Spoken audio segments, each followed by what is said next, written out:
Por que os processadores Xeon são tão baratos, mesmo sendo tão potentes? No conteúdo de hoje, a gente vai trocar uma ideia sobre tudo relacionado a isso, e o principal objetivo desse conteúdo é tirar todas as suas dúvidas sobre por que o Xeon é tão barato, ainda mais porque tá chegando uma época muito boa para montar PC e tal, que é a época da Black Friday, e às vezes você tá querendo montar um PC barato nessa época, o Xeon acaba sendo opção. Vale mencionar que no vídeo anterior do canal eu mostrei para vocês as melhores recomendações de Xeon que eu tenho para te dar agora, que eu acho que vão estar legais para comprar na Black Friday. Então o vídeo de hoje, querendo ou não, também é meio que uma continuação daquele vídeo. Caso você queira assistir esse conteúdo e depois assistir aquele vídeo de ontem, vai ficar legal, viu? Mas vamos trocar uma ideia aqui sobre isso, enquanto aqui no fundo do vídeo vai passando um teste de Xeon, né, que seria o 2666V3 com RX 6600, beleza? Durante o decorrer do vídeo você vai ver passando no fundo aqui que o Xeon é muito poderoso, né, cara? A gente consegue rodar qualquer coisa com PC com Xeon. E muitas das vezes um processador Xeon pode ter uma performance bem próxima de um Ryzen M4, por exemplo. Dependendo do Xeon, ele pode superar alguns Ryzen. Isso é uma verdade que mesmo as pessoas vendo testes, benchmarks, mesmo os próprios especialistas de hardware têm um pouco de dificuldade de aceitar. É um pouco engraçado falar sobre isso, né? Mas assim, o que a gente tem no Xeon é uma tecnologia mais antiga e isso justifica também um dos fatos deles serem mais baratos, tá? Então, por exemplo, se eu estou comprando um Xeon V3 hoje, vou estar comprando um Xeon de 2016. A gente tem um produto que já está há muito tempo circulando no mercado. O que acontece é que quando os Xeons começaram a aparecer no mercado nacional, eles já estavam antigos.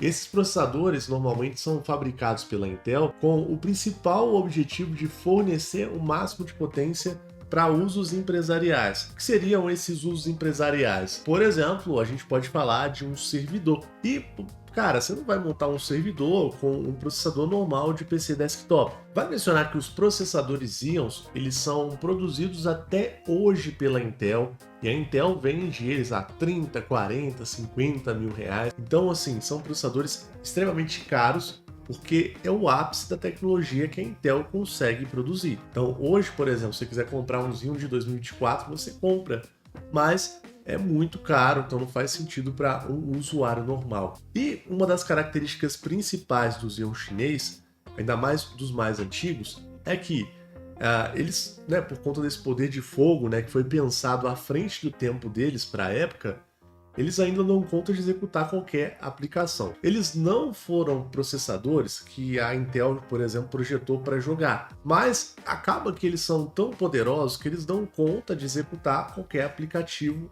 sendo inclusive hoje. Então, até pelo fato, né, do projeto deles, né, como eles não foram projetados para jogar, até pela especificação técnica, que normalmente eles têm um clock mais baixo, são processadores hoje, por exemplo, você pode encontrar funcionando com memória DDR4, mas, por exemplo, 2133 MHz, que é uma frequência abaixo do que a gente está acostumado. Por esses e outros motivos, né, além da idade, é que o Xeon custa mais barato. Bom, e a história, né, cara, que todo mundo sempre ficou sabendo, né, dos Xeons terem aparecido no mercado, nesse preço e tudo mais, é que lá atrás, cara, as empresas descartavam esses processadores. Então, por exemplo, para uma empresa, às vezes, o Xeon já pode não estar mais servindo, pode estar sendo obsoleto, mas para outro tipo de uso ele serve, né? Então, se antes as empresas descartavam, né, não tinham para onde desovar esses processadores, o mercado chinês começou a entender que tinha um valor interessante agregado neles. Só que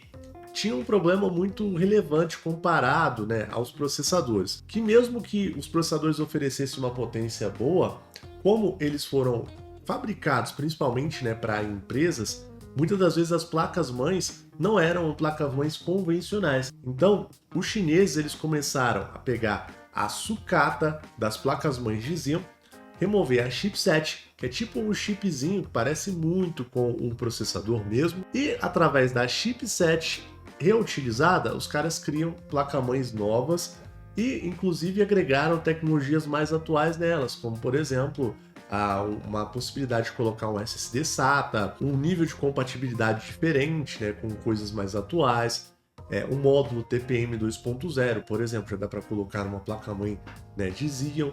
Então, os chineses pegaram também, além do processador reaproveitado, os caras reaproveitam a chipset da placa-mãe. Por isso, as placas-mães de Xeon também são encontradas num valor mais interessante. Só que mesmo, né, com a chipset sendo reaproveitada, as placas-mães ainda têm um preço muito próximo a uma placa-mãe convencional. Mas as memórias que você usa no Xeon, elas são menos exigentes, né, para estarem funcionando bem com esse processador. Então, por exemplo, eu posso muito bem pegar uma memória de servidor, uma memória CC, e usar no Xeon. Eu posso usar uma memória de baixa frequência no Xeon.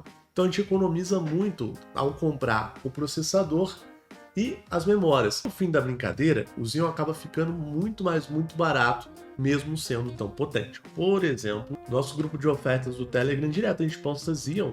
E olha, um kit, por exemplo, placa-mãe e processador, que são os mais interessantes, mais baratos, sai por R$265. Ó, outro dia apareceu aqui, ó, um Xeon 2689, que é x79, nesse caso esse daqui tem memória DDR3, mais 16 GB de memória RAM por R$292, ou seja, placa-mãe, processador e memórias. Ó, um kit com Xeon, né, de 14 núcleos, que é o 2680V4, placa de vídeo, placa-mãe e CPU Cooler. A placa-mãe, o Xeon e o Arc Cooler estava saindo, por exemplo, por 420. Se a gente for olhar os preços isolados dos processadores Xeon, vai pagar 20, 30, 40, 50, 60 reais num processador que vai dar conta de rodar pelo menos qualquer aplicação de 60 FPS para cima, isso se tratando de jogos e também realizar qualquer tarefa no computador. Ah, Fafá, quando você fala de Xeon, você está falando de uma tecnologia um pouco antiga, né? O processador já tem muitos anos, então naturalmente ele tende a ter uma durabilidade menor do que você comprando um processador novo, né? Essa é uma questão que você pode levantar. Realmente é. Então, você está pagando mais barato, o processador já é usado, obviamente que ele deve durar menos anos.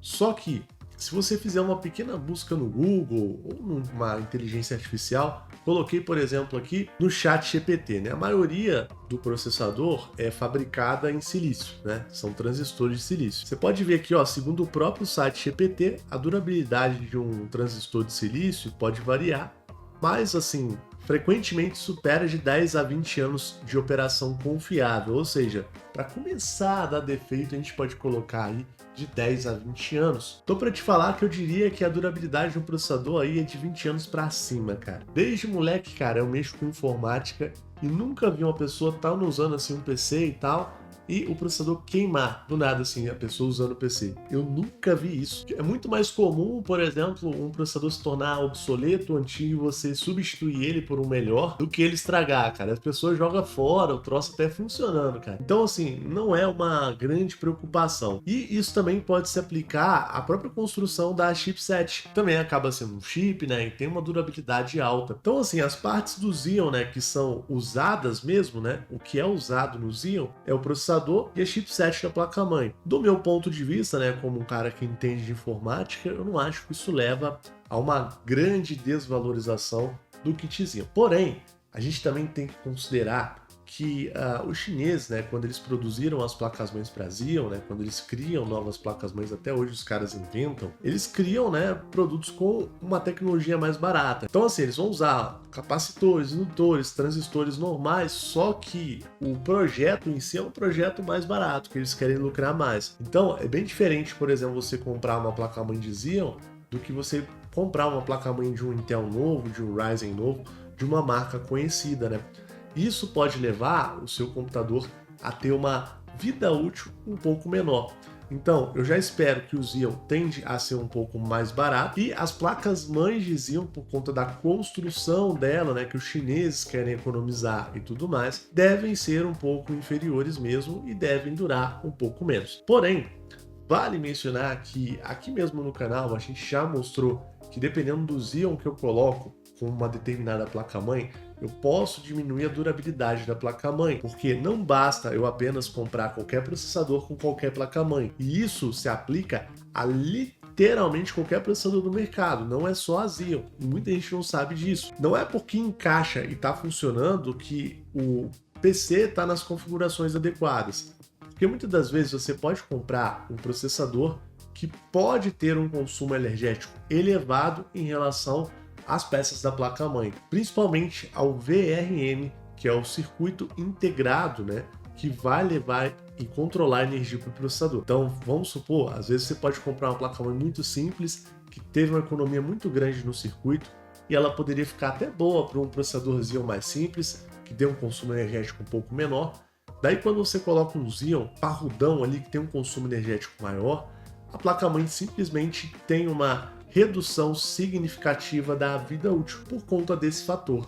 E até pode afetar na própria performance do processador. Às vezes você não consegue render o máximo da performance por conta disso. Um outro fator que a comunidade fala é que, por exemplo, um processador Xeon ele vai ter um consumo muito superior a um Ryzen AM4, que eu diria que seria o principal concorrente, né, para os Xeons quando se trata na hora de montar um PC. Você quer montar um PC barato, ou você vai de Ryzen, plataforma M4, comprar um Ryzen 5600, 3600, 5700 e por aí vai, ou você vai de Xeon, né? Eu mesmo cheguei a fazer testes aqui no canal, colocando um Xeon sobre estresse máximo e um Ryzen, né, sobre uma situação de estresse máximo. E realmente, eu pegando um Xeon que tinha um consumo um pouco elevado, comparando com o processador Ryzen, realmente a gente teve uma diferença gritante no consumo. Eu lembro vagamente, né, que a gente chegou a ver que no final do mês daria uma diferença considerável, supondo, né, que o computador ficaria ligado 24 horas por dia com o processador trabalhando a 100% da sua capacidade, ou seja, o processador torando mesmo, né? Torando, mas com pressão ali, ó. O que é coisa muito difícil, né? Geralmente quem usa o computador, um usuário normal que está comprando, vai ter um uso moderado, que é o quê? Vai usar a internet, vai jogar um joguinho, vai fazer um negócio, outro. E cara, tem vários canais já mostrando sobre isso, inclusive o Tecnan postou um vídeo recente fazendo um teste sobre isso, que na situação, por exemplo, de jogar, a diferença de um Xeon para o Ryzen pode ser minúscula, a ponto de não ser considerável em termos de consumo energético no final do mês ele dá conta de luz. E em uso normal, navegando na internet e tudo mais, diferença quase zero, assim, nossa, pouquíssima mesmo. Apesar dos testes extremos que muitas das vezes a gente vê nos canais, né, que eu mesmo faço aqui em outros canais, você normalmente não usa o processador no modo extremo. O teste extremo é para ver se o CPU cooler tá bom, se o processador não vai dar pau, se ele está pegando as frequências ideais, principalmente numa situação em que ele está sendo estressado. E é esse o X da questão. E é por isso que os Xeons são mais baratos, e é por isso que até hoje eu recomendo. Vale mencionar, cara, que era para os Xeons estarem muito mais baratos agora, por isso deu uma caída no mercado chinês, mas aqui tem a taxa, né, e tudo mais, o que manteve ele num patamar de normalidade que a gente está acostumado, mas eram para os kits Xeons estar muito mais baratos mesmo. Ainda assim, meus amigos, a gente está pronto para cobrir a oferta de Xeon, de Ryzen, de peça de PC, principalmente agora, nesse momento de Black Friday. Então, se você quiser ficar atento sobre as ofertas, o segredo está aqui no nosso grupo de ofertas, cara, sem zoeira. Entra lá no grupo, fica uma semana, deixa a notificação ligada lá e fica vendo as ofertas uma semana. Se você não achar os preços bons, você vem aqui e me xinga, fala assim, Fafá mentiroso. Mano, tem coisa muito boa e muito barata que a gente tem postado nos grupos. Isso, né, de várias categorias de produtos, inclusive Xeon. Um dos objetivos centrais aqui do canal é te ajudar a encontrar produtos legais, produtos custo-benefício, ou seja, te ajudar a realizar os seus sonhos, cara, de ter as coisas aí pagando mais barato. Se você acha legal a ideia do canal, você gosta dos conteúdos, vou te pedir aquele apoio, cara. Manda uma mensagem do bem aí, com ideias de vídeo, ou falando o que você achou de legal nesse vídeo, o que achou de ruim também. E se possível, cara, se não é inscrito, se inscreve. Sei que você tá vendo o vídeo aí e não é inscrito, né? Vai ajudar demais. No mais, eu vou ficando por aqui. Um grande abraço, até mais. Valeu!